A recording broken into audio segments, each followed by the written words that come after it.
What's good? It's Ozman the Wizard. And Naima. And this is not another damn podcast.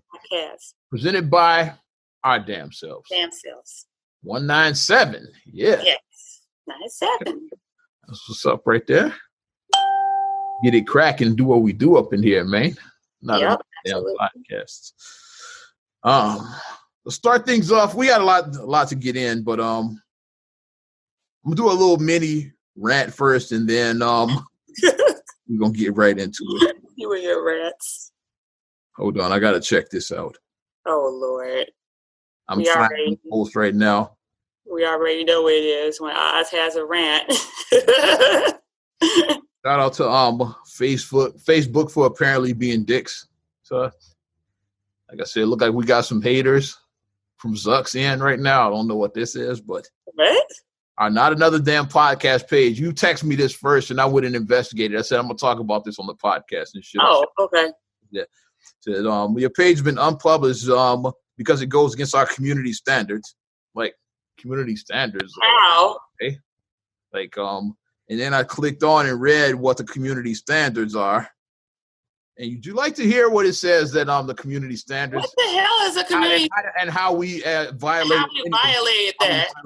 It says, please explain to me. Community standards said we don't allow certain things on Facebook, including graphic violence, hate speech, harassment, bullying, nudity, sexual activity, and sexual exploration. Now, when did we do any of that on this fucking? We don't do any of that. So it's like we don't have any violence. We just like we're not even in the same place as we have violence right now. Right. It's like, come on.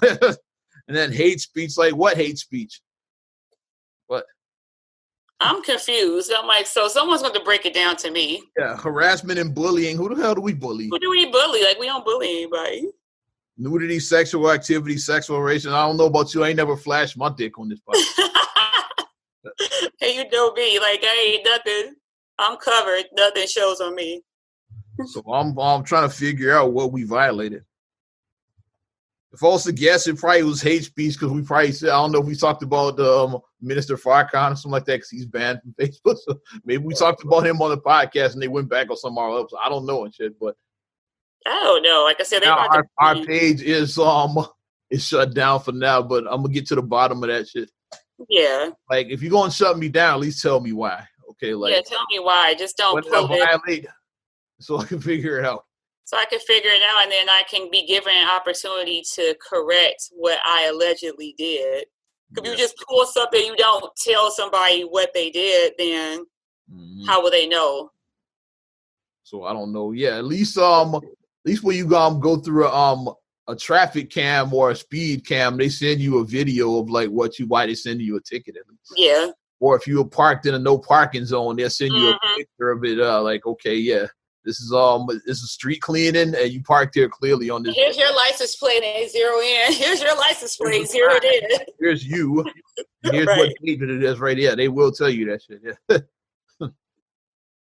So but this though, you can't just say your page has been unpublished. You gotta send me the clip of us having hate speech, or like of the fake that we didn't have. Yeah. We know 100% it's not nudity because like we don't like nudity or violence. So I'm saying if I was a guessing man, I would say it's the HP. It is not bullying. Like we don't bully anybody. Yeah, we don't bully anybody. Something in that shit. Yeah, it's something in the hate speech is what I would say. Maybe we talk about Farrakhan or something like that. I don't know. We haven't mentioned them on this podcast, so they may heard like Farrakhan. Wait, go back. What they say? No, we said that he got banned from social media. That's what we said. We stated a fact that he was banned. And I talked about his speech that he gave on 4th of July last year. I remember that episode. Yeah. That was damn near a year ago. So you just shutting us down now. We talked about Farrakhan's 4th of July speech 9 months ago, whenever that was. We're not saying that we reported what the facts were, what happened. We're reporting facts about things. Yeah, like I don't get it, but we're gonna get to the bottom of that bullshit. Had to start there because I said I want to get that off my chest. That was annoying. When you sent it to me, and then I went and I was like, And I just kept, kept going down the rabbit hole, and I was like, really? Nothing. Yeah, because I was like, they're like, oh would you guys publish it. They're like, click here to publish it. And I kept on hitting to publish a page. It wouldn't let me do it. And I'm like, I clicked like 3 times. After the 3rd time, I was like, okay, let's research like why it's shut down. Mm-hmm. And that's what it said. So apparently we promote hate speech on this podcast. Apparently. That doesn't even sound right. Like, really? Like, we do? Really, us? Yeah, show me the clip. That's all I'm saying. Like, yeah, I want the receipts. Like, show me the clip. Oh, but the way that things are, and they bullshit. Show me the clip. Yeah, that's all I'm saying. And this is perfect that you like we always say, we ain't new at this. This is perfect. This actually leads into a thing that we can talk about, that we can lead right into now. The cancel culture. Okay. Why is everybody canceling everything? Everything's getting canceled. Like most recently, Dr. Seuss got canceled. You saw that? I saw that. It was like, what, 6 or 7? 6 of his books got canceled. And like, I was like, when was Dr. Seuss ever fucking controversial? I only read 2 Dr. Seuss books in my life. Like, you probably guessed it too. Yeah, most people. And had green eggs and ham. Much. That's the only. I was like, I don't remember anything controversial in either of those, so I don't know. Yeah, because like I've read like they had all the books. I was like, I never even heard in these other books. Yeah, the Mulberry. The Mulberry thing I never heard of. I didn't hear of any of the books that they banned. I was like, it could have been banned like 50 years ago before I was born, and I wouldn't have known because exactly. I don't know those books. Yeah. Right, because I went to the zoo or whatever. Mm-hmm. Like I said, like I have Dr. Seuss books for Ariana, but I mean, we don't have any of those books. Like we just have like The Cat in the Hat, Green Eggs and Ham. It's an ABC book we have. What's the other one? Well, for school, because like this week in school, it was Dr. Seuss week, and ironically, I said because it was his birthday this week, so that's why it was like it was top. Yeah, it was his birthday this week. Get him out. Let's get him.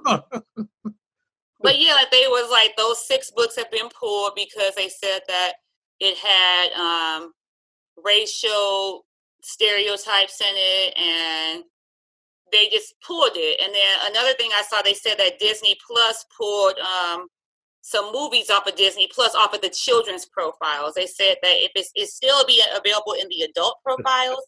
Yeah. But the children's profiles, they pulled it. So, like, I think HBO Max has done that with some of their stuff. Like, they don't have it in the general section; they put it in the historical section.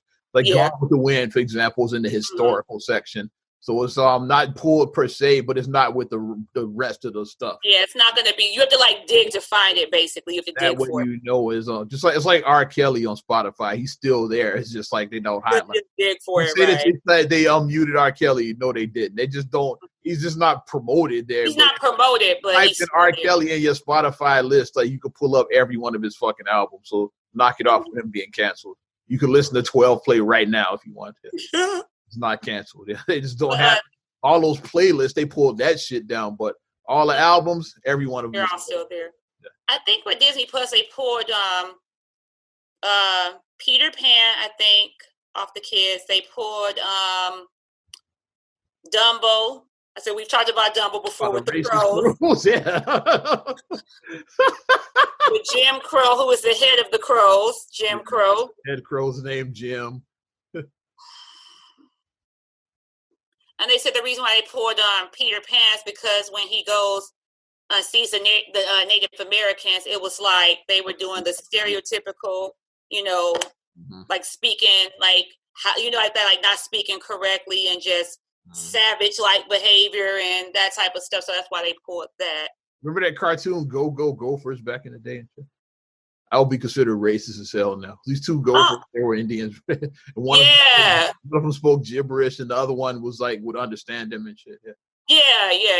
You don't see that no more. So you probably won't see that streaming. And then in the Aristocat, they pulled the Aristocats because they said like the Siamese cat was like very stereotypical. Like his Asian was stereotypical. Yeah. I don't even know that. So, but it's like. It's a 2-way thing. I think should everything just be like erased from existence, like it didn't happen? I don't think so, because it's like let's not pretend like this country was not founded on hate. You know what I mean? On wiping people out. Let's not pretend like on slavery and And wipe out Native Americans. White supremacy, all of that. Yeah. Let's not pretend like that didn't happen. Yeah. Well, it's not going to change shit. It's not going to change the history of what happened. And that Tom and Jerry didn't want to wear blackface and have an owner named Mammy and shit like. And have a Mammy, yeah. And that shit. They told me when she talked. Let's not pretend like this didn't happen. Mammy ain't seen nowhere on Boomerang. It's nowhere on Boomerang. All those episodes feature Mammy. Because like at least in the syndication, she was there, but they dubbed her voiceover. They got rid of the episodes, and now I say, you know what? Fuck Mammy, we're not airing. We're not going to even show her. It's like Aunt Jemima no longer exists. It's like I still have my syrup bottle. I bought some pancake mix. I should hold on to that because this is probably the last syrup bottle. I just bought one just because I said, like, this is fuck it. Yeah. I saw they still had some at the store, so I bought one just a couple weeks ago. I'm gonna put that in storage somewhere. Like, fuck it. Because I don't even eat that shit. Like Aunt Jemima ain't that shit. Like, if I don't make pancakes with that. I use something else. I don't make that. Yeah. But I just bought a box just because. But I mean, let's not pretend like that this stuff didn't happen. Like blackface happened. Like white artists wore blackface to portray black people. And they always portray black people as unintelligent, happy, shucking, jiving. They portrayed us as that. The first black TV show, which originally was played by white guys on the radio show. On the radio show. Then when they came to TV, they said, even in the 50s, they knew that blackface was controversial. They said, we can't, like, it's one thing to do, like, to put on a minstrel show or, like, but to do that shit every week, like on a sitcom, they're like, you know what? This might not age too well. Those two guys knew back then, like back in the 50s. I think Amos and Andy started like 51 or 52 or something. It was the early 50s when even then, and it was like, maybe we shouldn't do blackface. We shouldn't do this. So they hired black actors to play the characters when they were on television. But when they was the white guy, and they did the typical stereotypical black voices, like hello there, and they're like, Kingfish talk there. Yeah. Those ways. But let's acknowledge that this happened, and let's not pretend, because if you do stuff to pretend like it didn't happen, then it kind of makes it go away, and then it eases the guilt of people who were the oppressors. That's why they try to cancel it, because it makes motherfuckers uncomfortable.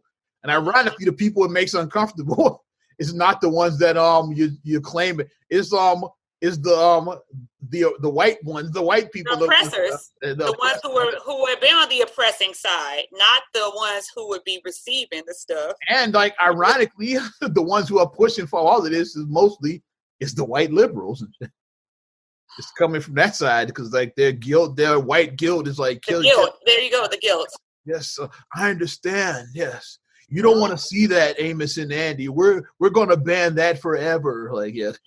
No, we need to have a real conversation. And who's like, he was wrong. Like, it's the white liberals that are okay. And yes, that stuff is wrong. And when my kids are a little older, I will have the real conversation. And we've always known it was wrong. You ain't telling us shit. It happened. We knew that shit, Mammy shit was offensive when we were kids and shit. Yeah.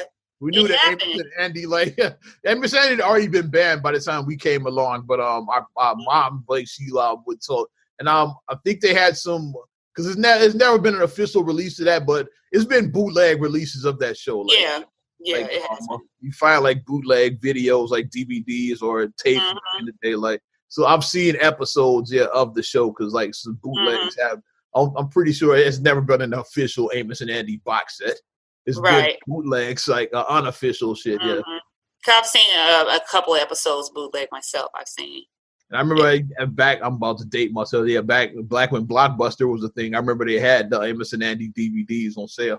I mean, they had them for rent. Yeah, I rented them just to watch. I said just to see. Like, was the show really that offensive? Like, that's what I wanted to see for myself, so I rented some because they had them. But I'm pretty sure that wasn't an official release. Like. But that should be somebody had recorded the shit off TV and then just made DVD. Right, just made a DVD. That's what I think they did. But that should be. We should have these teaching moments to show like this is where we were at one point. Mm-hmm. This is how our nation looked, and this was and nobody batted an eye. This was completely normal. This was not like, that's so offensive, and everybody is mostly saying it. Only a couple of people are like, no, it's not offensive. Well, everybody, that was just the norm. Mm-hmm. That was the norm. Like, it was normal for them to have white-only drinking fountains and colored drinking fountains. That was a normal thing.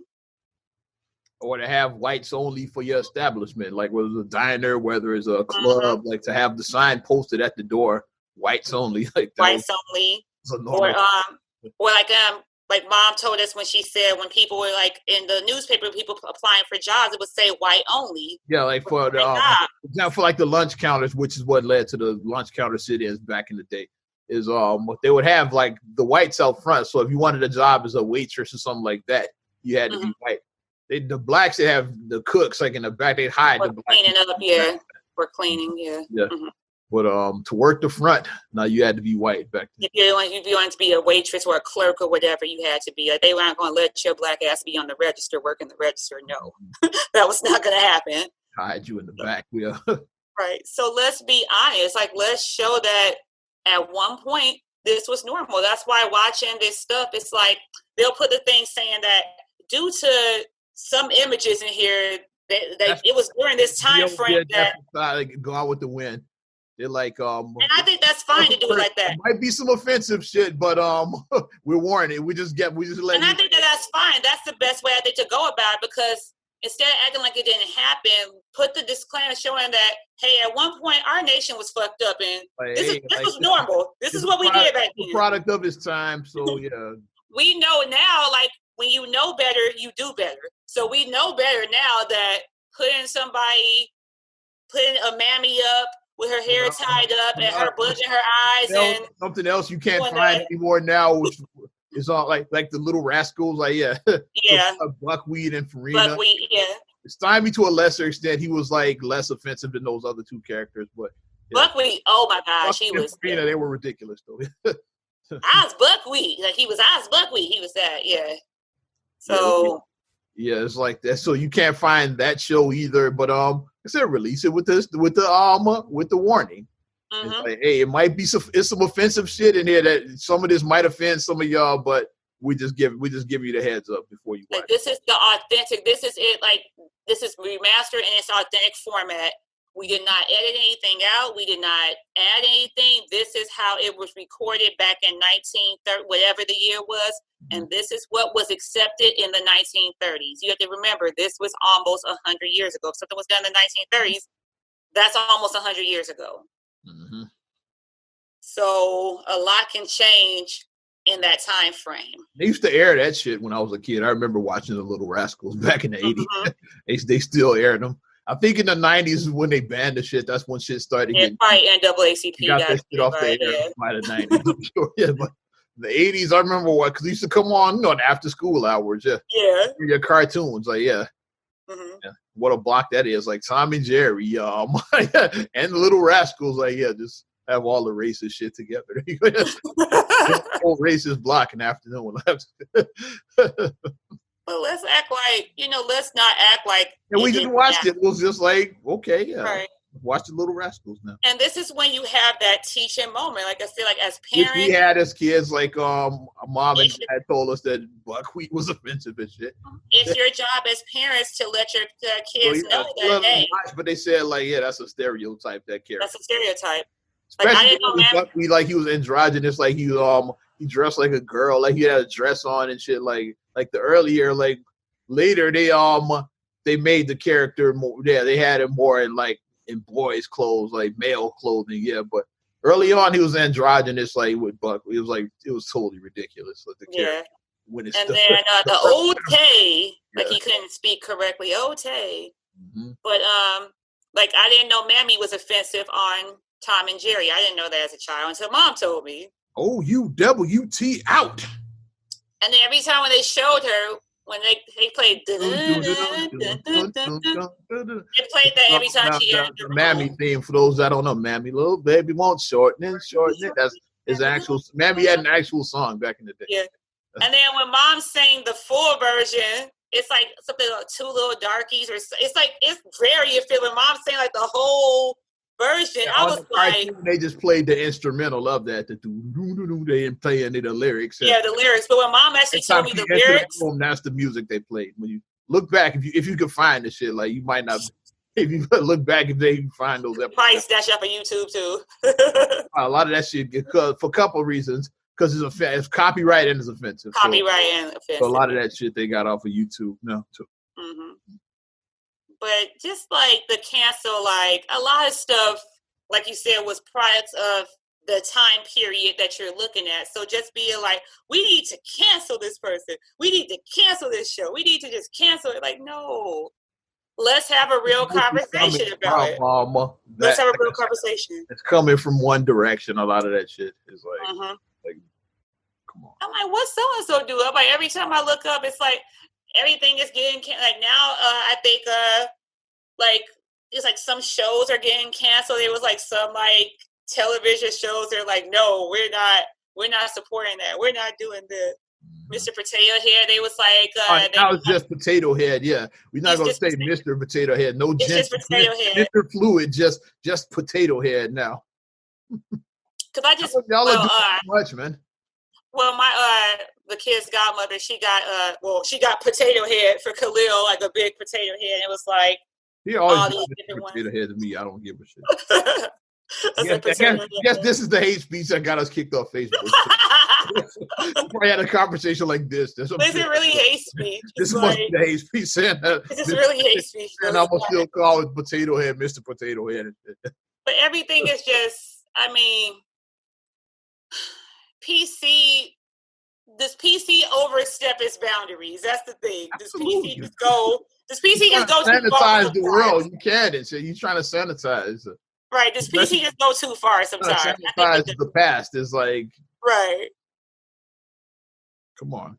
It's like, no, let's look at the past and let's let's look back and see how far we've come and how far we have to go. Exactly. Let's acknowledge that, yes, it was messed up, but then let's move forward. Mm-hmm. Let's acknowledge that. Let's take it and let's own it. Like the whole thing they say about addicts cannot accept the fact that they're an addict until they first accept that I have a drug problem. Then once you accept that you have a drug problem, then you can get the help. Which is why if you watch Judge Mathis, he's the first thing he always does with the crackhead. Are you a crackhead? You're a crackhead. Hey, sir, you can admit you're a crackhead. You can admit you're a crackhead if you're a crackhead. Help. Like until you admit the shit, you're not gonna get help. So that's why he does that. Because like he explained that. Because I thought it was. I said, because I always laughed at that shit when he said, "You can admit you're a crackhead," but he explained why he does it. In order to get off the crack, you got to admit you're a crackhead. You got to admit that you have it, that you have a problem. You're a crackhead, you can't get help. So that's why I said, right. You can admit you're a crackhead, sir. If you have any type of whatever your condition is that you have to admit that, okay, I have a problem. Mm-hmm. Once you admit that you have your problem, then the intervention can happen. Then the help can come in and you can move forward and build up. But until then, if you're just like, well, then you're in denial. Mm-hmm. And it's becoming a lot. Like this is becoming too much. It's too. I don't want to say anything more. Let's just move on. We already got kicked off Facebook. I don't need to be kicked off any more platforms. I did my time because it's too much. It's too much. Let me get serious for a moment. We both had losses. I'll talk about mine first because it touched a lot of people. Rest in peace, Erica Watson. Yeah. She's Kenwood Bronco alum, much like myself. Mm-hmm. She was a comedian, actress. She appeared on The Chi as well as several other shows. Mm-hmm. She's part of Windy City Live, on Channel 7. Yeah. Mm-hmm. Part of that team. She died from cold-blooded complications last weekend, like about a week ago. Yeah. And ironically, I think her birthday was either that day or the day before. She had just celebrated a birthday. Mm-hmm. And she was right before that on Facebook talking about her condition. She was like, yeah, like my oxygen levels are at a dangerous level. Y'all pray for me. So it's like she knew that she might not make it. So that makes it even sadder. Mm-hmm. Mm-hmm. But yeah, she was Miss Tiny on The Chi. I'm reading part of her resume right now. She was also in Chirac. She was in Precious. Yeah, I have to go back and look at Precious now because, like I said, I only saw Precious all the way through one time, so I have to like go back. Precious. So. I've only seen it one time all the way through. Mm-hmm. It was just a lot to digest. That movie was a lot. It was a lot. She's also a Columbia College grad as well too. Like you can relate to that, yeah. Yeah. You're also married to a Columbia College grad. So yeah. She majored and she got her bachelor's and her master's from Columbia. Nice. Yeah. So and then pursued her dream, a career in show business. Yeah. Mm-hmm. Actually, was making some noise. Like I think you met her once. When Nazir Muhammad, another homie from Kenwood, he did a benefit. Is when he played for the Bulls. He was doing his annual fundraiser during that time. Yeah. Mm-hmm. She was one of the hosts for like, so I was a DJ there. Cause like all the people hosting the DJs were all Kenwood alums. You guys were all Kenwood alums. Yeah, I remember. My guy, Cool Ant, Kenya Simone, my homegirl, and Erica. Like, because they were the two hosts, Kenya and Erica, and myself and Cool Ant were the two DJs there. Yeah, I know Marcus and I attended there. We were there. Mm-hmm. And like walking around. A bunch of NBA guys and Lisa was everywhere. And because she saw me, she's like, "Hey!" He was like that, yeah. Swirsky from Bulls Radio. Yeah, I met Swirsky. I met him. Yeah. I was like, "Hey, Chuck Swirsky." He was like, "Hey." I was like, "See, I know who you are. I'll follow you on Twitter." I was like, "I'll follow you on Twitter." Well, Erica was one of the hosts at that, yeah. So. Rest in peace. That touched a lot of people with my timeline. Yeah, like my timeline was exploding because I want to say at some point she maybe went to Illinois because I saw a lot of people talking about her in my Illinois thread. But she would have been there down there. She was a stand-up comic. She might have done something. Yeah, because I if I'm thinking back correctly, I think that some of those early comedy shows I went to, I think that she may have hosted them. Mm-hmm. I think she may have been hosting some of them. Because I'm trying to remember, like if I go back, people be like, yeah, that was her. And then like, if I can ask somebody, like, was she one of the, they'll probably confirm and be like, yeah, that she was the host on some of those shows. Because I would go to the comedy shows every year down there. Mm-hmm. But yeah, it was just really shocking for people to see that for her. Yeah, she wasn't even 50. She was 48? Yeah. So condolences, prayers for her family, prayers for everybody. She recently got married too, so yeah, like her husband got to be devastated. Yeah, and just everybody, just who she touched, because like so many people was like, you know, because of her, like I know people who are entrepreneurs and stuff, and who are business people, and they're like, because of her, like, you know, like she helped me get my business off the ground, and she this, and you know, like they was like, I owe so much to her, and just such a sad loss to see that. So prayers to her entire family and everything during this time. Mm-hmm. And then on my side, this weekend, we lost a dear friend in my class. Her name, Jacqueline Smith. We call her Jackie. Chaz alum, right? Chaz alum, yeah. Class of 99, my class. It was just shocking because just a couple of days ago on Facebook, like I was just looking at her post because she was an urban agriculturalist. So like our school, Chaz was an ag school, the farm school. The farm school. Ironically, at least in your class, I don't know how it is now, but most of y'all didn't go into the ag field. She's one of the few that did, that pursued a career in agriculture. Yes. And she was making noise on the Chicago scene. Like she was a big about like the urban, being like showing people how to like grow your own food, like at your home. Like she was like big on that. Which and a lot of us need to, yeah. And she even had like that pandemic, like we all should have some better survival skills.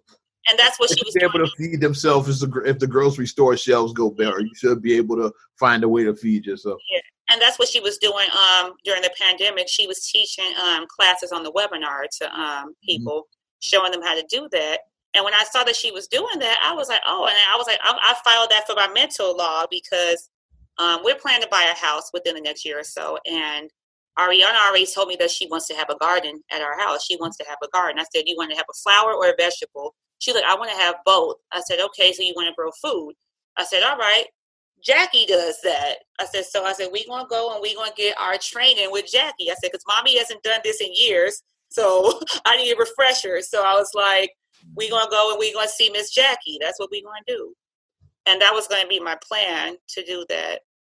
But it was just incredibly sad to find out because I saw like some of like her closer friends in our class posting about it. And it's like I said, she was just talking about like, does anybody have any extra milk jugs? Because she was showing like how you can use like a milk jug and like, you know, grow stuff in a milk jug, like an empty milk jug or water jug or something like that. And she was asking for people like, if you had any milk jugs or water jugs to donate, then thanks in advance. And that was like one of her last posts. And then like, she was like making like her vegan cakes and stuff, because she had got like a kick-ass recipe that she was showing about how to make like good desserts that are vegan.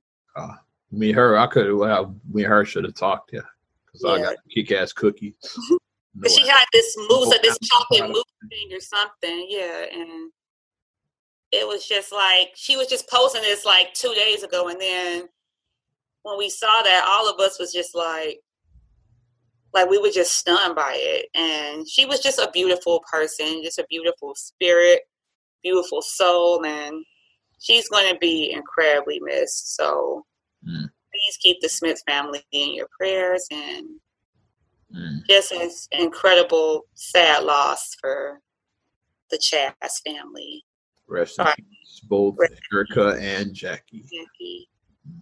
But yeah, sorry to bring you guys down the podcast. I wanted to get that out of the way because we're gonna have some fun for this pretty much the final segment. Let's talk about it. Coming to America.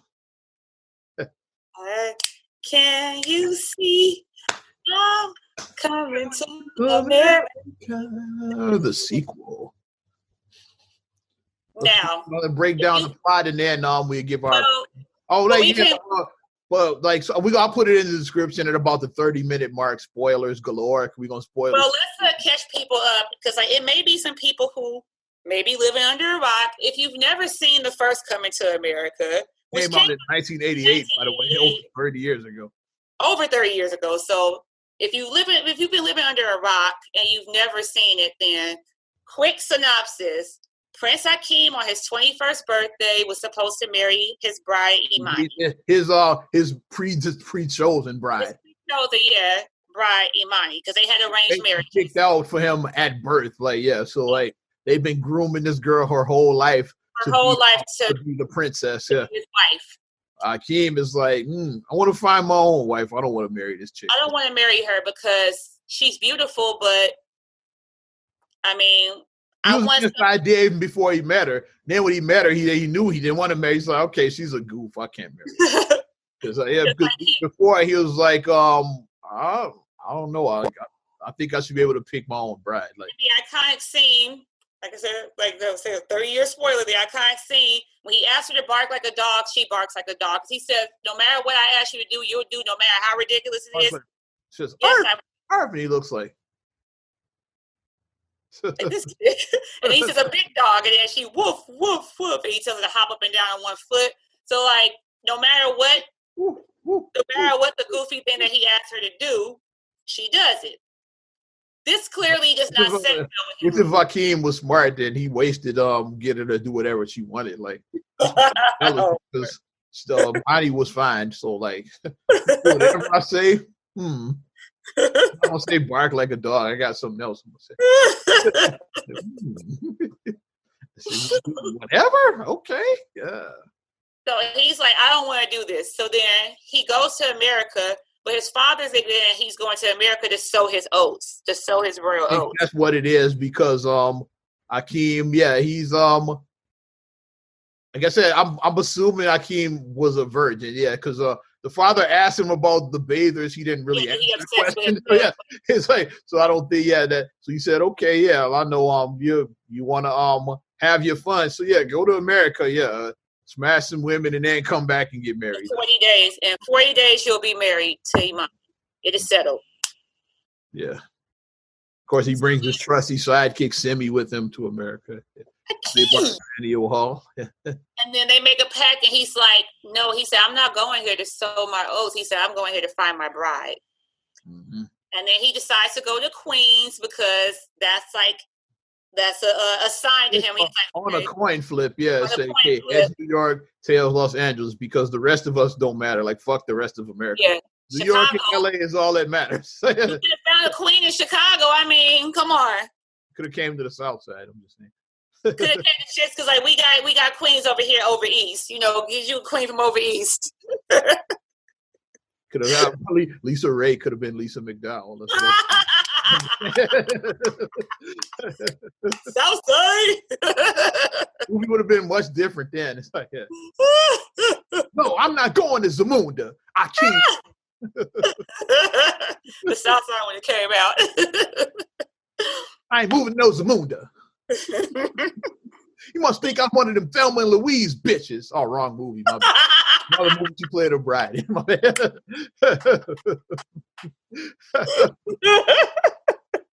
Almost fun to do Lisa Ray's voice. So then he goes to Queens, and then he meets Lisa McDowell, who is played by the lovely Shari Headley. The ex-wife played from Kid and Play. Little known fact, a lot of people don't know it. Slash Mimi from All My Children. That's what we know her from, Mimi. Worst plays ex-wife and Lisa McDowell. And so basically, he shows interest in her immediately, but then she has a douchebag boyfriend played by yes. Best known for ER, his role in the Eric LaSalle. He has a very messy Jerry curl. He's the Prince of Soul Glow, basically. Your Soul Glow. Soul Glow was some knockoff Carefree Curl product from back. Yeah. If you're old, you might remember the Carefree Curl commercials. You remember that? Yeah, with the yellow and ridiculous. The red the guy slinging the curl, like the hair. Carefree Curl. Yeah, it was like that's what they're making fun of to me is that shit. And it's like slaps you in the face. Your curl. They had a jingle like they had singing in a commercial. Carefree Curl like that. Like it is like. So clearly they were making fun of that shit to me. Yes. Like, the whole globe was making fun of the Carefree Curl. So then she breaks up with her douchebag boyfriend. And then she starts to like Akeem. They start to date, but then he starts to get a little nervous because he doesn't want her to find that he's a prince because he's like, I'm already. That's why he left Zamunda. So I'm not trying to get a chick after my money and shit. Yeah, right. I want a chick to just want me for me. For me. That's what he was after. He's like, I don't want no, because that's why he hid the fact that he was a prince. He told her he was a fucking goat herder or something like that. Yeah, he said he was a goat herder. And then eventually she finds out that the cat gets out the bag. She finds out he's a prince. The royal family comes to America after Simi after Akeem gives all of their money away. He takes Simi's money and gives it away. So Simi sends a telegram to say, hey, we're broke, like send us some more money. But instead they just show up. The royal family just shows up and shit. Yeah. They don't send the money. They just come there, show up, and then and basically blow Akeem's cover like he sees like and then after they blow his cover, then of course her dad's happy now. He's like, "Ooh, he's a prince. He got money. Hey, her dad." Like Akeem because he wanted her to marry the girl dude and shit, or the Soul Glow dude. I mean, she wanted to marry him, the Prince of Soul Glow. But when she finds out Akeem's a prince, she said, "Okay, like fuck Daryl, like yeah." He finds out he's the real prince. Daryl's the past, like Akeem is the future. Yeah, like, and then her father likes him, but then. Played by James Evans. Played by John Amos, a.k.a. James Evans, a.k.a. Adult Kunta Kinte. So. A Major Grant from Die Hard 2. Let's say about that. So then at the end of the movie, Lisa looks like she's like, no, I can't because she's like, we're just too different. It wouldn't work. So then he goes back to Zamunda, and then he's like, "Okay, I'm gonna marry Imani, I guess." He goes through. He just shows it because he feels it's something he has to do. Yeah, so he goes back home. He can't say no to the king. Like basically, the king says, "You marrying this girl. You marrying this girl." So he's just there, like reluctantly, like about to marry. He was Darth Vader, and he was Mufasa. So you ain't saying no to him, right? He was like, "Oh, I'm Akeem. I am your father." Simba. I am your father. This is CNN. But then he's at the wedding, like, okay, like I really don't want to be here. But then when he pulls the veil up from her face, then it's Lisa. It's not Imani, it's Lisa, and Akeem is like thrilled, like he's like, yeah. it's just like overwhelming, like with joy. So, so that's where the movie ended. So now fast forward 30 years into the future, the movie starts off the way the old movie said, "Good morning, Your Highness," but instead of "Your Highness," "Good morning, Mother." "Good morning, Mommy and Daddy." "Good morning, Mommy and Daddy." "Good morning, Mommy and Daddy." They got three. Akeem and Lisa, and their three lovely daughters. Three lovely daughters, which the middle daughter was actually Eddie Murphy's real daughter. That was Bella Murphy. That's his real daughter. And the girls said they're beautiful girls. Like the girls that was good casting. I'll go more with like the older daughter about what I saw. The older daughter was kind of the star. The other two were just kind of there. The oldest one was like clearly the one that was going to be featured in the movie. Like, that early on in the movie. And I'll go back and I'll talk about like what I noticed with her. We're gonna talk but they had nods of people who was in the original, like Garcelle Beauvais was a flower bearer in the original one, a young Garcelle Beauvais.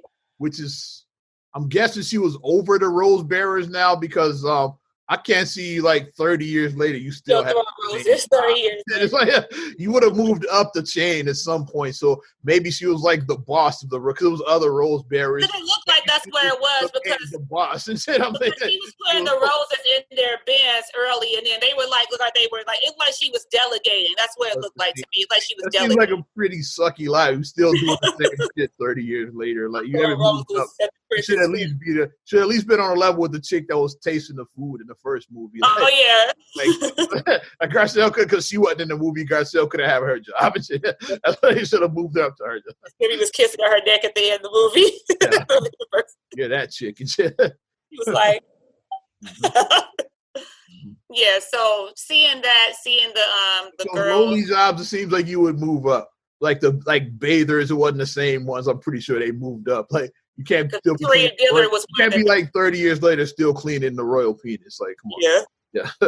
And like gravity says, you know So you got to move up the chain. It's like so that's what I'm thinking. That Garcelle had was the boss bearer. The boss bearer, the BP boss bearer.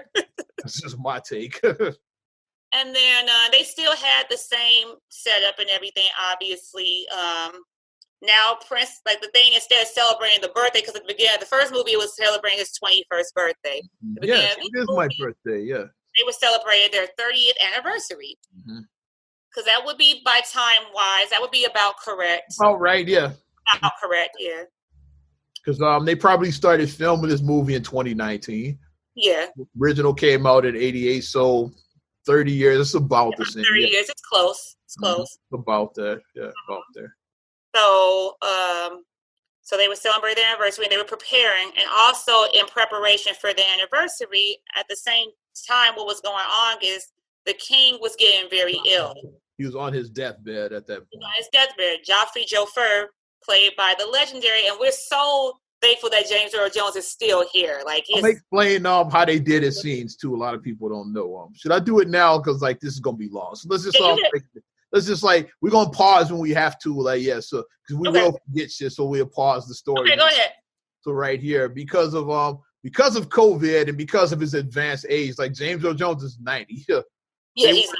They were not about to put that man on a plane and send him out to Hollywood. So he did all of his scenes from his home on the East Coast, somewhere in New York. Where he did all his scenes, and then through the magic of editing, which you know very much about, it's like Eddie Murphy and James Earl Jones were never in the same room. Like he's talking this fight, you notice that they just edited together to make it seem like that. England, okay. I would not even known that. Yeah, because like James Earl Jones basically never left his home. He filmed all his scenes like on the East Coast, and then the rest was like in Hollywood where everybody else was at.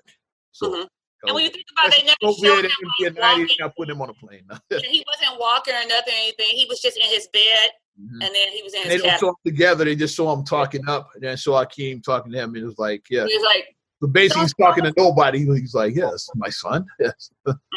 He's like, father. Yeah. So yeah. Yeah. Okay.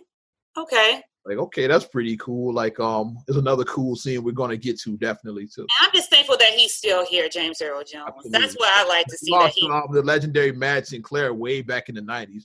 Like 95, I think. Played Queen Aeolian. Like she was Alien. Alien. Akeem's mother, Queen Leon. Yeah, we lost her in the mid-90s. So, and since we just touched on Madge, I was like throwing my little nugget. I felt the oldest daughter looked like Madge Sinclair, because when I was looking at her face, I was like, she looks like Madge Sinclair. I was like, good casting, because she looks like his mom. I was like, I see a little bit of a Patrice McDowell in her too. So she got a little bit, from Lisa's side of the family. A little bit. So yeah, it's like I see some. I saw Madge Sinclair and a little Madge in there. Yeah. As soon as I saw, I was like, she looks like Madge. I was like, she looks like her grandmother. I was like, that was good casting. Patrice sprinkle in there too. I was like, that's good casting to make her look like her extended family. That was good casting, I felt. Mm-hmm. And then, so when he's on his deathbed, he tells him, Akeem, you have a son. Mm-hmm. Because let's break that scene down. Let's break it down. Yeah. Because by Zamundan law, like just like the first movie, the law was we pick your bride, you got to marry the chick we chose. So like you need that conflict for the second movie. Zamundan law is only a male can inherit. Can be heir to the throne. So just like let's use your family for an example. Even though Ariana's the oldest, Khalil will be the next in line on the throne. Like he would be ahead of her because he would supersede Ariana because she's a girl, basically. Yeah. That's how it would be. Like he'd be next in line for the throne. Like that's how the Zamundan law was. And since Akeem and Lisa had all girls, so that caused a problem. Girl dad. Akeem was a girl dad, except for his unknown son. We're gonna talk about in a little bit. What he do about his unknown son? He was a girl dad. Mm-hmm. Mm-hmm. He tells him he has a son because they have this weird fucking voodoo guy or whatever. Who was Arsenio Hall. Arsenio Hall disguised. They played multiple characters. Just like the first movie. They played multiple the first movie. So it's like Arsenio dressed up in this weird voodoo. Ooh, he's like a voodoo man. He looks like the Crypt Keeper. Yeah. So looking like Dawson from Street Fighter. He did. Red. Looking like that dude. So he's like telling him about his son, that a vision came to him, and this is your son. Draw the picture of him, and they're like, and then there's the whole let's get to the other side. Why the conflict, another conflict, because Akeem left Amani at the altar 30 years ago. Now, like, her entire country is at war with Zamunda. Yeah. Wesley Snipes, her brother, is basically like, her brother. Yeah, Wesley's like, you left my sister at the altar. He come in like he's Blade 2.0. Like, I never liked you anyway, pretty motherfucker.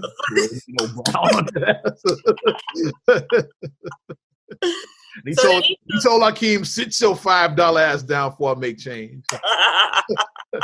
Might as well go all the way with it. So then when he's like, look what you did to my sister, and then she's still hopping on one leg barking. He never told her to stop. And that's why. So she's still like 30 years later. Ooh, ooh, ooh, ooh. Which was like, that baby go like, why is she still hopping? Like, this fool is still hopping 30 years later. Ooh, ooh, ooh, ooh.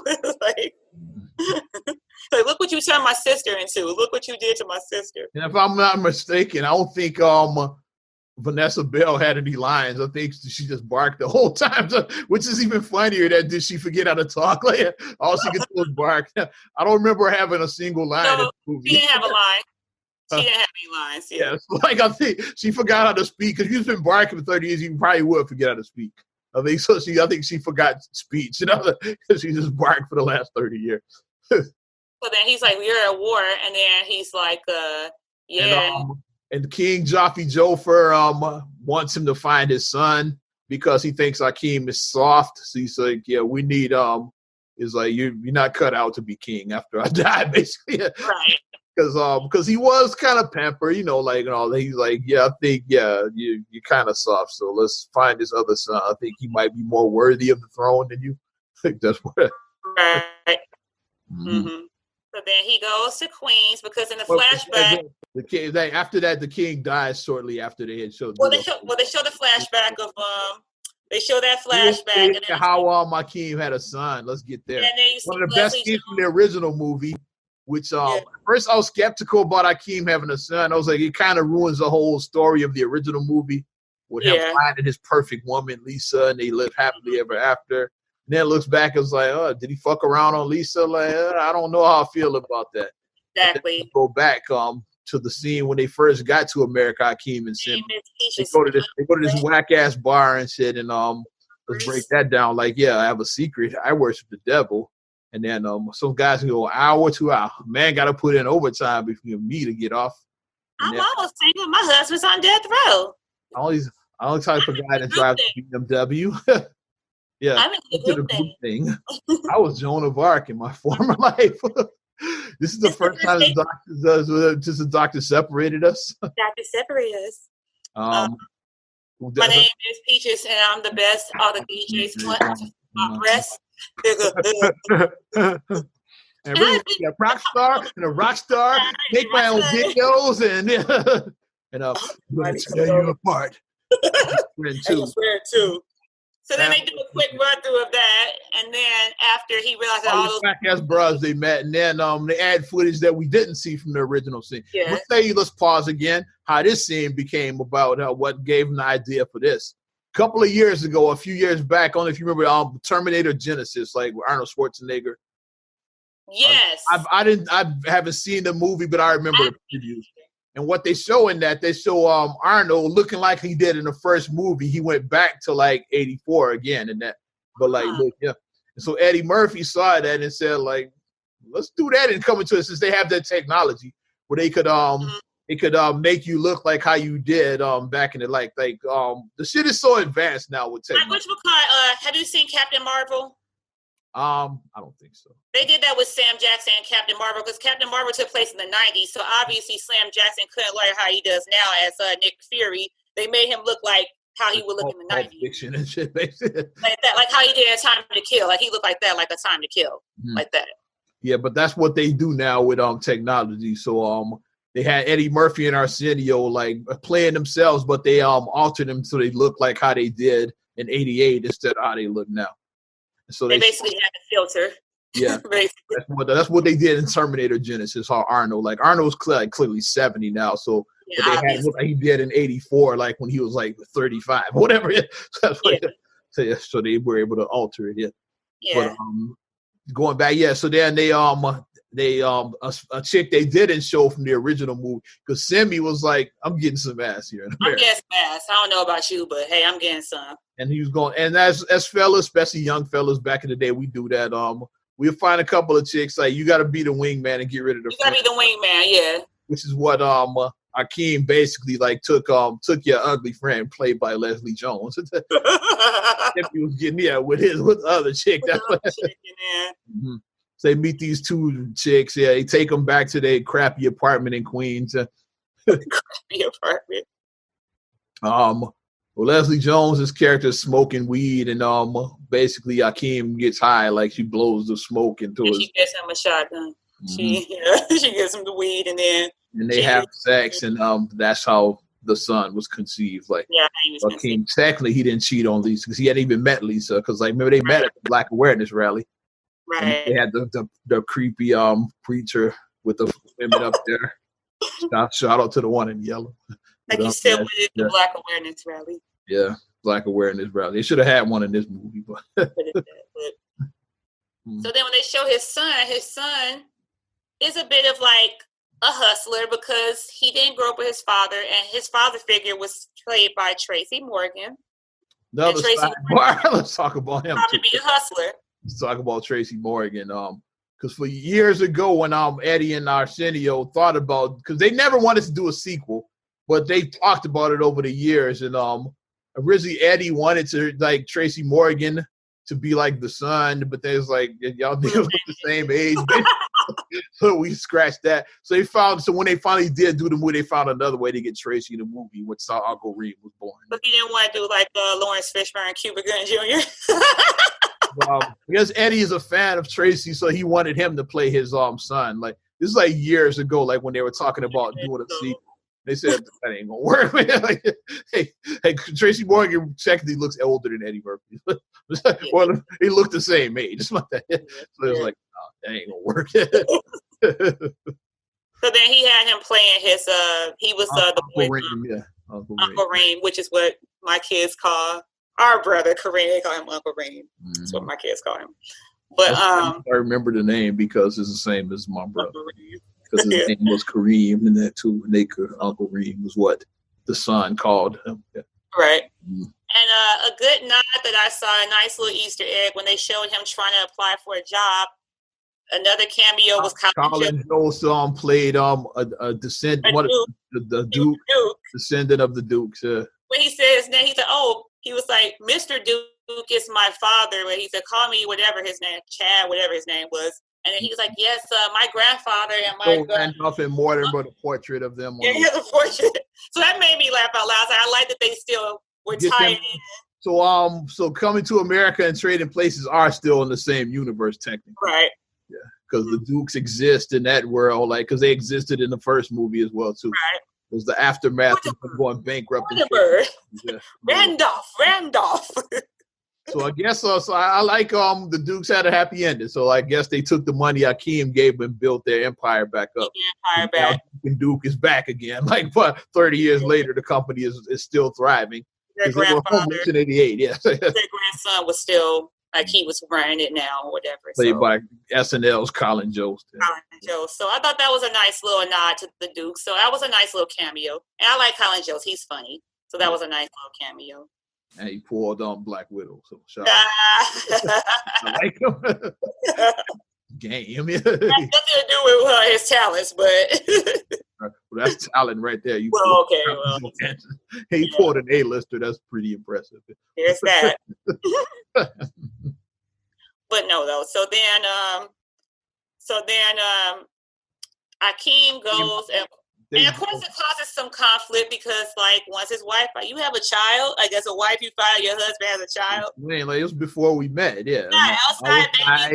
Like I didn't cheat on you before because he didn't meet her to the Black Awareness Drive, which was after the bar scene. So yeah. Right. Yeah. So he hadn't met Lisa yet. So then she's like, okay. I can't be mad at something that happened before we met, so she accepts exactly. it. Okay. But she's like, it's true. Like if it happened before, yeah, I can't be mad at that shit. Mm-hmm.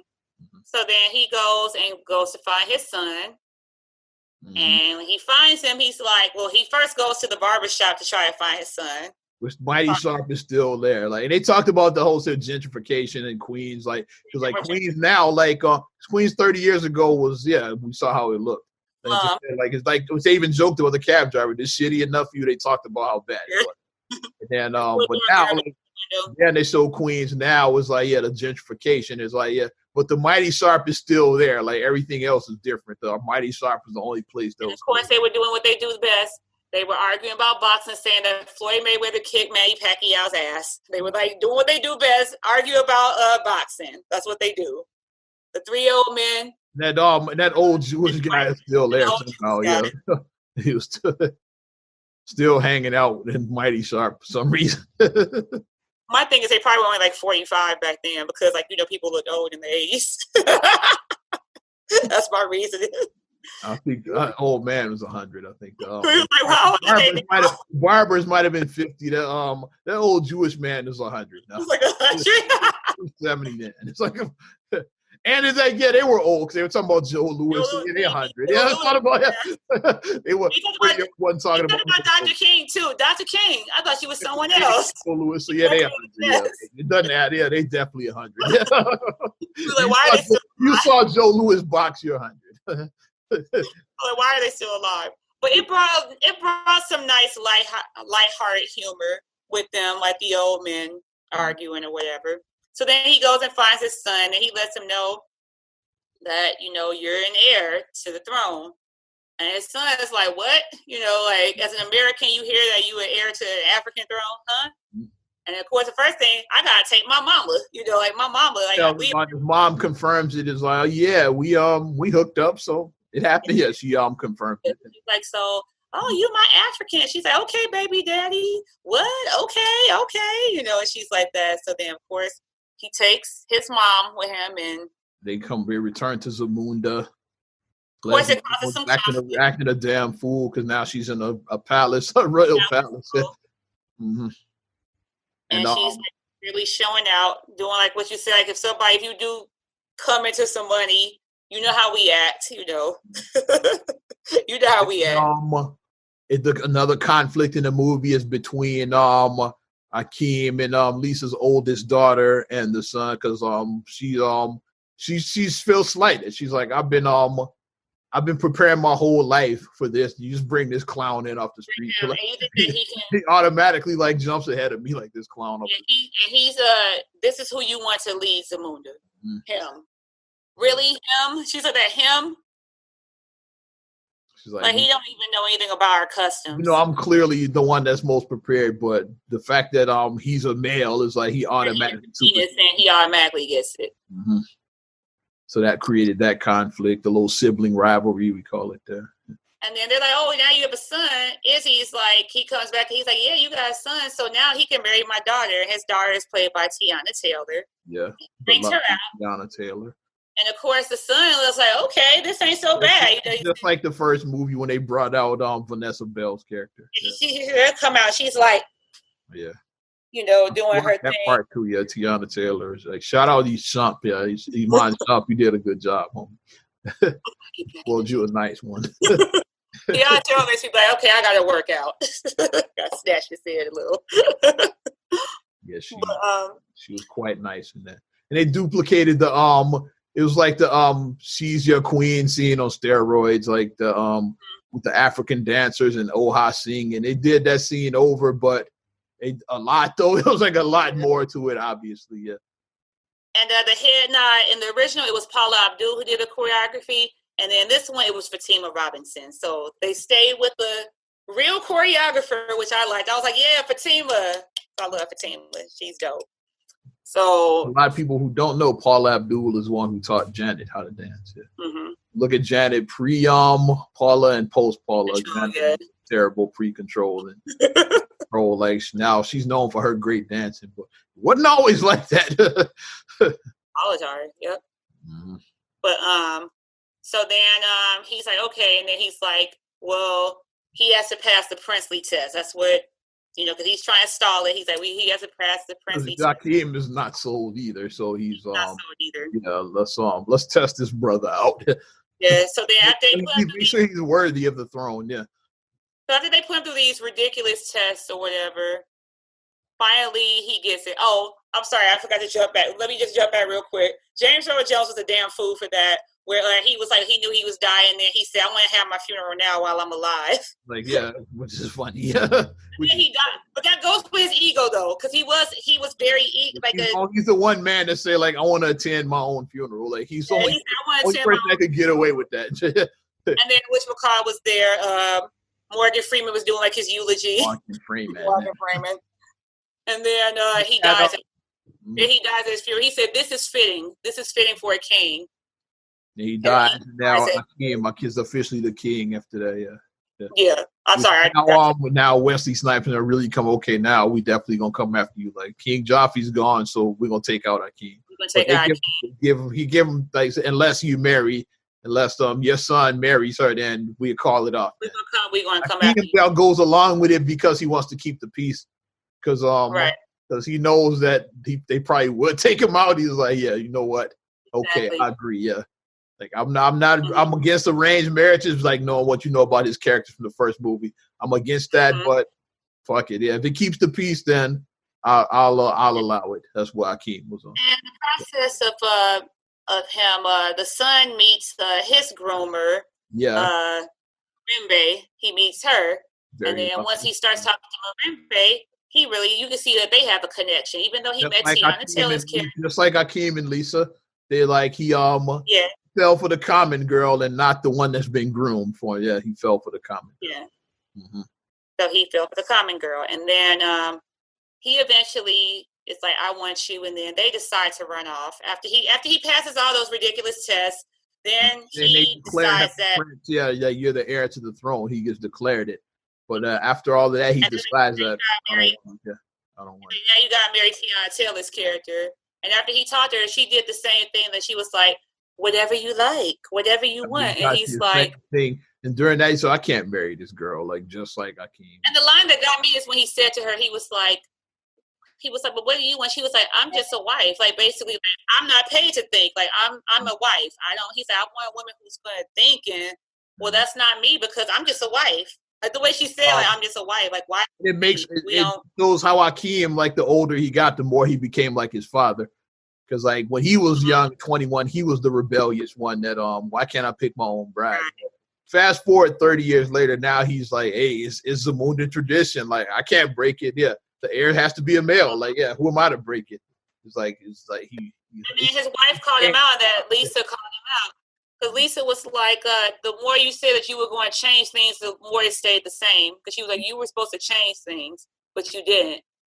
And that happens like a lot. Like we can talk about like we can make this a political thing. Like people, oh yeah, do politics, but it's like a lot of times stuff just stays the same. We stay status quo. Same old shit. It just keeps on going, and nothing changes. If nobody really actually, we need change.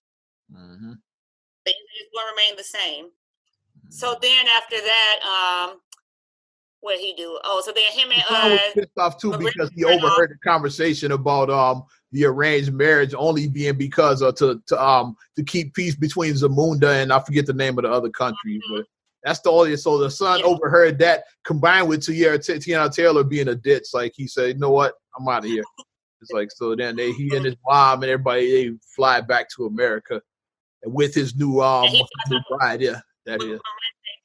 Get married to her, and then that's when they reintroduce the pervert preacher again, and they go to get married with the pervert preacher in Queens. But then Akeem breaks in or whatever, like he's able to find him and stop it before they go just through like it. And they realize he comes in and tries to get him to go back to Zamunda. He's like, yeah, you return to Zamunda and marry Tiana Taylor. You won't go through with this. Like he tries to like stop the wedding. That's why Akeem first showed up. Right. And then once he realized, okay, this is who he wants to be with, okay, and then she's like, do I really want to get married in here? She was like, I'm not free. I want to get married. I want to go back to my country. I don't want to get married here. She's like, yeah. And then that's when he says, well, let's bring Queens to Zamunda. And then they bring Queens to Zamunda. And all of the people like Lunel is part of his family. Like all that. The blended celebration, and then Vanessa Bell's character Imani finally is out of her trance, and then she's normal because the countries are at peace now. Like because they had a little boy. Because basically the oldest daughter, they have their little fight. It was like a little battle they have in that scene, and she basically conquers them. Yeah, that's all. The daughter. Yeah. After she puts Wesley Snipes on his ass, Izzy on his ass, then he's like, okay. It's like, okay, I don't want this. You got it. So then that proved that she is capable of holding the throne. He changed her tradition and said, okay, you're the heir to the throne. Yeah, like right. Like, I can change it. Like, just because because traditionally been male, like so what? I can change it. You're officially here. And then they have drinks and they're celebrating a wedding, and then of course, what would a wedding be without Sexual Chocolate at the end? The wedding singer is Randy Watson, and Sexual Chocolate. That's your wedding. And he's their cousin. Randy Watson is his son's cousin, like Leslie Jones, Tracy Morgan, and them. Yeah. When they come out, they're like, yeah, Jackson Heights. Oh, Sexual Randy Watson. And when he comes out, he has a new song. He doesn't sing "The Children of the Future." He sings "We Are Family," and he sings it. I got Sexual Chocolate with me. They somehow found them two random broads, Peaches, that the DJ. Which I get it. They wanted to get them in the movie, but you wouldn't have found them. It's like I can't find a random chick I met like 20 years ago. Oh, and we forgot the best cameo. When he goes, hey, Mutombo, let me give him in. And he goes, no. When he said Mutombo and there was a real Mutombo, I almost fell out. Because I thought he was just being facetious because you're like. People call you African, they just call you Mutombo. But yeah, I thought he was just doing that. He has the Hall of Fame NBA player. And then he goes, no. Another cameo we forgot to mention. Who also we have African ties. They have Trevor Noah, on CNN. Yeah, Zamunda was CNN. The Zamunda Network. Yes, CNN, they got CNN. Yeah, for Trevor Noah. Is South African for those that don't know, so he's authentically African. Yeah. So he was. I love Trevor Noah. He's hilarious. I love Trevor Noah. Comedy Central guy, yeah, from the Tonight, not Tonight Show, the Late Show. Tonight Show is fucking Jimmy Fallon. The Late Show. But overall, I would say like I've seen a lot of mixed reviews, and that's the whole movie in a nutshell. Like if you didn't watch the movie, you listen to this podcast. I'm sorry.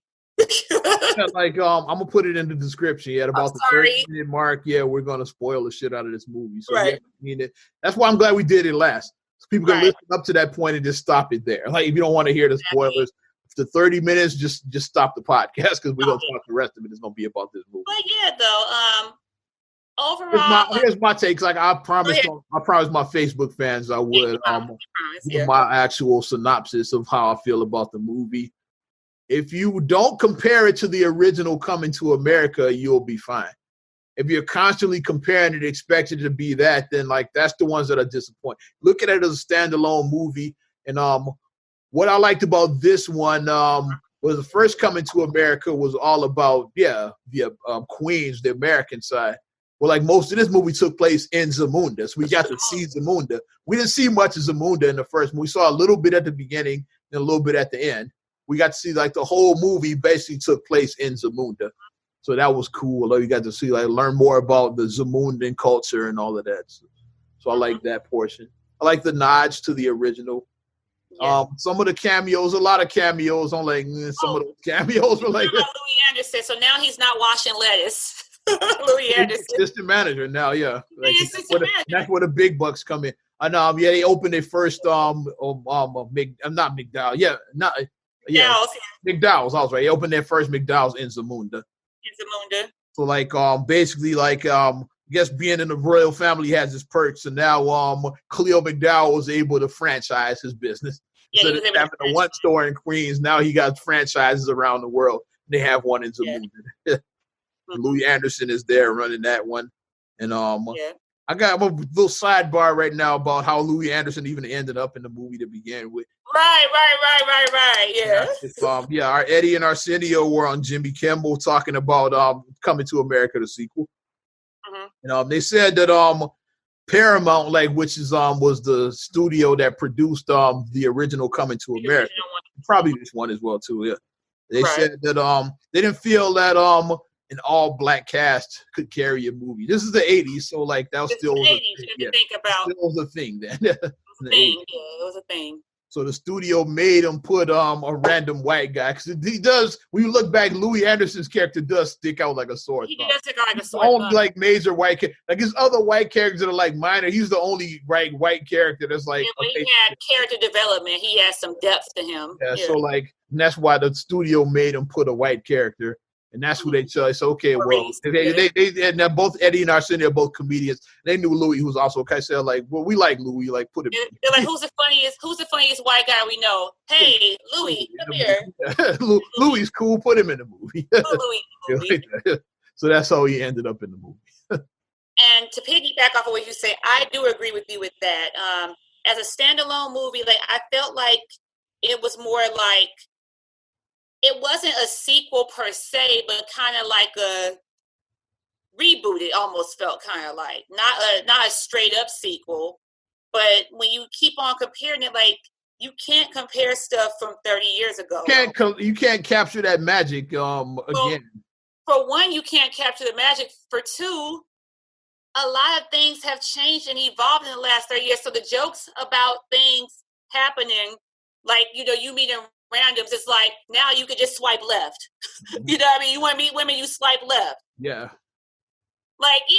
Even they did the Uber joke, because when he hawked to try to get he's like, oh, you gotta go on the app and get the app because his cabs are still around, but it's mostly for, let's call it what it is, mostly for older people. People that don't have smartphones, because you want to call a car now, just call an Uber. Yeah, it's much easier. Uber or Lyft, yeah. Just do that now. Go on the app and then make your, you know. Book your car, yeah, and all of that. You don't have to worry about somebody stealing your cab like back in the day. Mm-hmm. If you caught the cab, but then just book you a car. But a lot of those jokes that were so funny in the first one, it wouldn't work in today's because it's like we've like evolved such a past, like, you know, everything is instantaneous now. We have everything available at the palm of our hands now. So and two glaring omissions. Let's talk about those. No Patrice McDowell, no Daryl. The Patrice story, I read something about how I think it was like during the original movie it was some kind of conflict with the film. It was something like where she they basically like, because you haven't seen her a lot, she kind of got blackballed from the industry. It was like, so with Allison Dean, the lovely Allison Dean. Patricia. She hasn't done much since that, so it was like something happened during that original production. She still looks great, because I saw pictures of how she looks now. She still looks great. Yeah, she looks great. Yeah. And then with Eric LaSalle, I'm assuming that he's retired from acting because he's now working behind the scenes. Yeah, he works. He works with. I know he does a lot with Chicago PD here, like at Cinespace. I know he's like directs and produces. Like he's so Eric LaSalle, he probably just turned it down. He's like, I don't want to be in front of the camera anymore.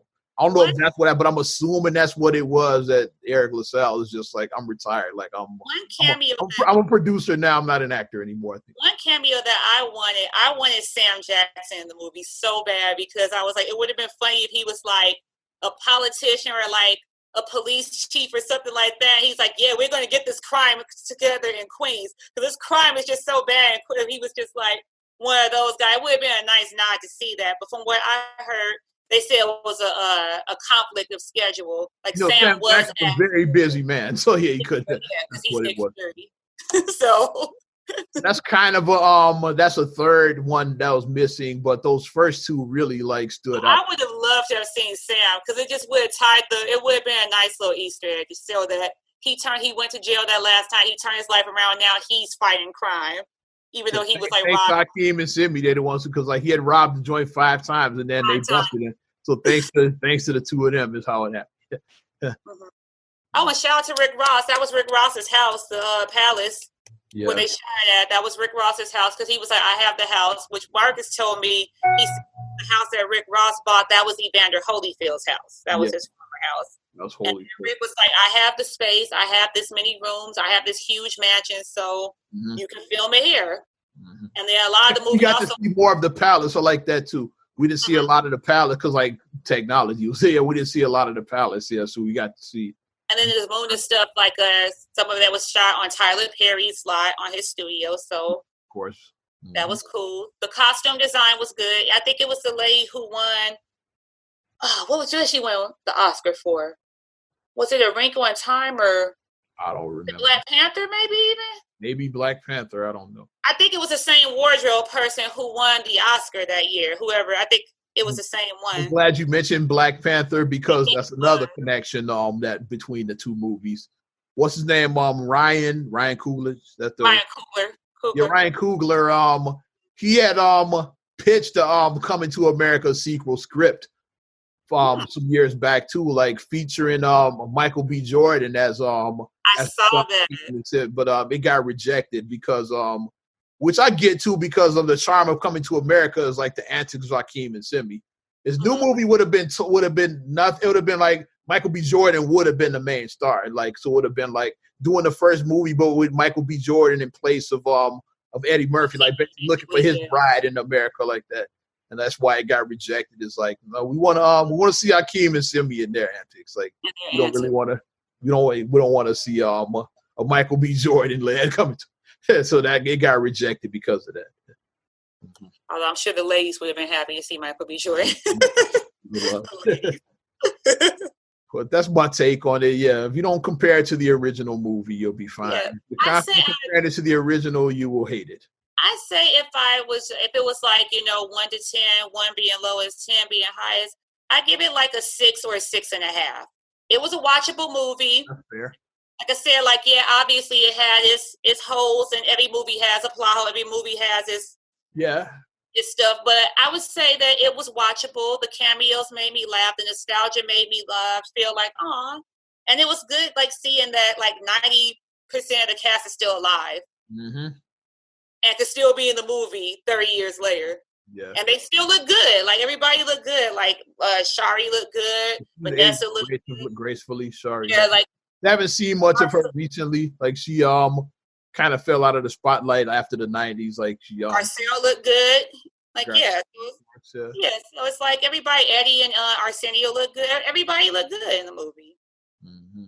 So, I mean, that's what I will say is that the nostalgia I liked and everything. So 6.5 is what I would give it. Wasn't a terrible movie. People say it was horrible. It was not terrible. It was not unwatchable. Some stuff is unwatchable, but that wasn't it. I wouldn't say that. It was feel good. I liked it. I was like, so of course, like it doesn't compare to the original. Nothing does, but nothing does. I enjoyed it. My question: are you not entertained? Like, if you were entertained, that question, did it entertain you? Like, it entertain you. Another thing that changed from the original too. Before we wrap this up, we go long as fuck now. Yeah, I know. Shit, is like the original was an R-rated movie. This was PG. Yes, it was a PG-13. Because once again, times have changed. Like back in the 80s, like most of your successful films were R-rated. But now most of your money makers are PG-13 because you can bring the whole family out to see. Well, that's more money. That's more tickets. You got a family of 4 instead of just a couple. That's 2 more tickets you could like sell. So like, I have a family of 4, so yeah. 13s are going to be our friend. Exactly. Yeah. Just you and Marcus are having date night. Yeah, that's only 2 tickets they sold. Why not sell 4? Bring the whole family out. The family. Yeah. So that's why that money. That's why modern movies, like the most successful ones, are PG-13.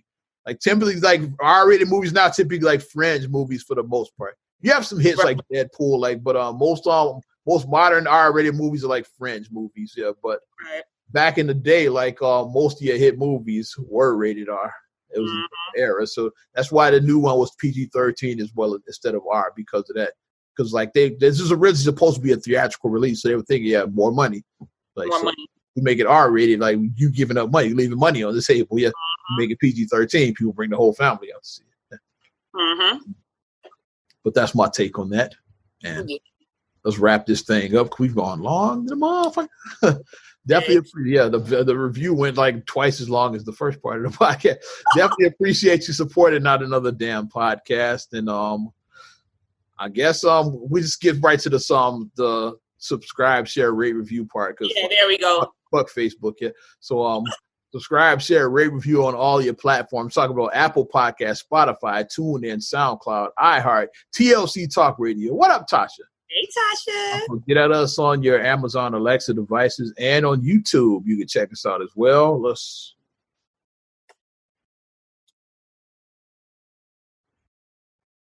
There it is. And you can follow me at Ozman the Wizard on Instagram, Twitter, and TikTok. Oz Radio on Snapchat. Fuck Facebook. And it's a work in progress. OzRadio.net, the bomb for your 90s and 2K classics. We still getting that together. Like it's under construction right now, and that's what I'll say. And you can check me out, MSIMAH626 on Instagram, Twitter, and TikTok.